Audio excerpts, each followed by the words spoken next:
23 de septiembre. Santa Tecla. Siglo I. En el año 48 llegaron a Iconio San Pablo y San Bernabé, en su segundo viaje misional. Iconio, ciudad floreciente todavía, tenía en el comienzo del cristianismo una importante colonia judía. Un poco antes de entrar en ella, dice una de las más antiguas leyendas hagiográficas del cristianismo, los dos apóstoles encontraron un hombre, que se postró delante de ellos y los invitó a hospedarse en su casa. Se llamaba Onesíforo. Pablo le siguió, y al llegar a la puerta, todos le recibieron con este saludo: bienvenido seas, servidor del Dios verdadero. El apóstol entró, rompió el pan, dobló las rodillas y habló acerca de la continencia y la resurrección. Este relato no tiene nada de inverosímil, puesto que Onesíforo pudo conocer a San Pablo en sus años de Tarso. Diariamente, continúa la leyenda, Pablo predicaba en la casa de un amigo con las puertas abiertas. Y había enfrente una casa grande y rica, y en la casa una joven hermosa, que no se cansaba de escuchar su palabra. Día y noche se la veía clavada a la ventana, sin pestañear, sin comer, sin moverse un instante.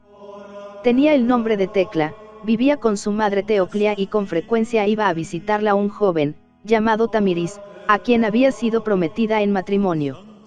Alarmada por la actitud de su hija, que seguía junto a la ventana en actitud de éxtasis, Teoclia llamó a Tamiris con urgencia, pero ni la venida del joven pudo sacarla de aquel extraño arrobamiento.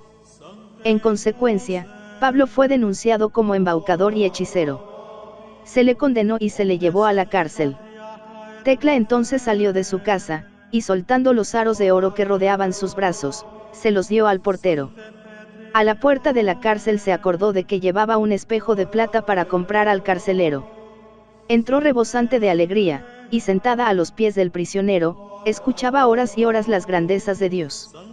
El amor de Tamiris se trueca en odio, la misma madre se hace acusadora de su hija delante del gobernador, Pablo es flagelado y desterrado, en la playa se enciende una inmensa hoguera para castigar a su discípula, pero Tecla se salva milagrosamente, huye en busca del hombre que le había enseñado la ciencia de la vida, e iluminada por la promesa de las bienaventuranzas, recorre el mundo presa de una embriaguez divina.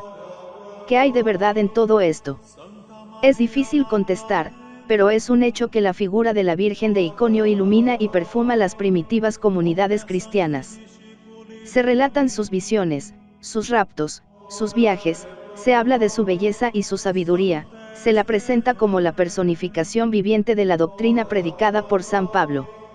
No obstante, parece como si la realidad se perdiese en el laberinto de la fábula.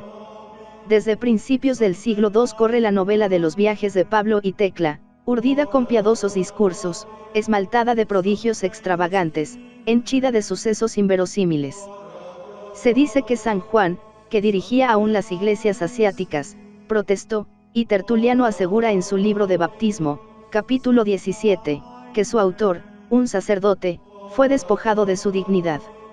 Más tarde, San Jerónimo, coloca entre los apócrifos a los viajes de Pablo y Tecla y toda la fábula del león bautizado, de Viris y Justribus, 7.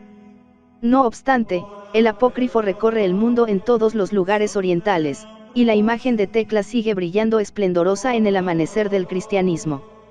Los mártires la invocan en las llamas, su sabiduría es celebrada en todo el oriente, y los padres de la iglesia griega cantan sus virtudes y sus triunfos.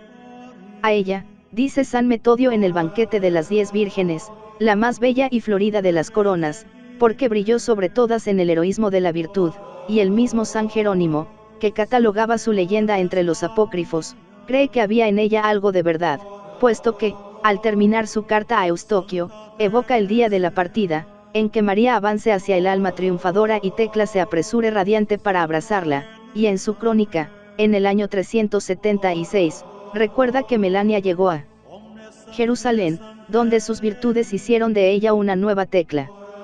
Por la vida de San Martín sabemos que el santo recibía frecuentemente la visita de Inés, Tecla y María, así como de los apóstoles Pedro y Pablo.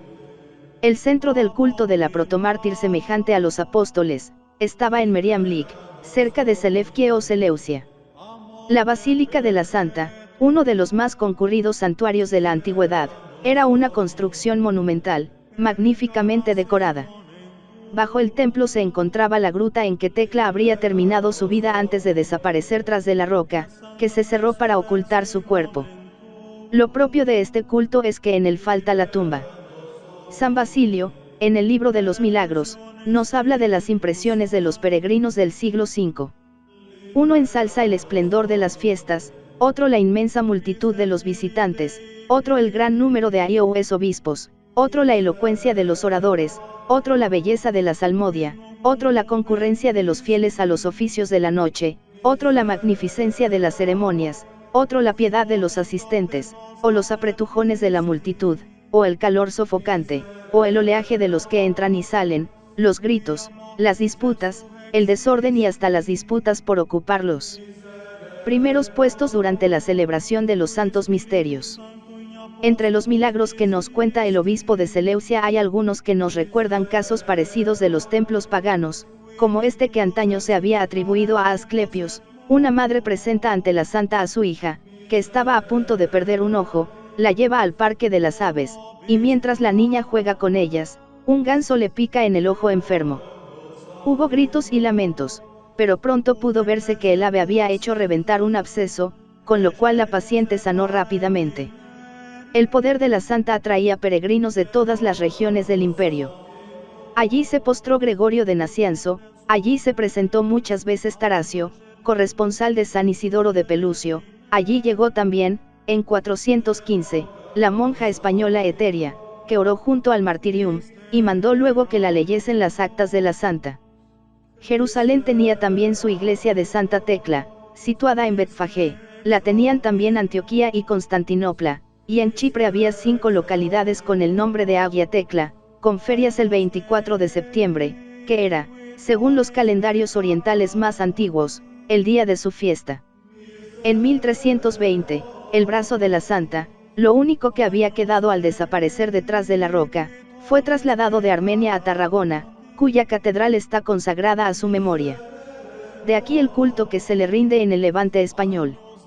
Un primitivo de la escuela levantina, tal vez Jacomart, representa a San Martín hablando con Nuestra Señora, con Santa Tecla y Santa Inés, inspirándose en el relato de Sulpicio Severo. Justo Pérez de Urbel, OSB.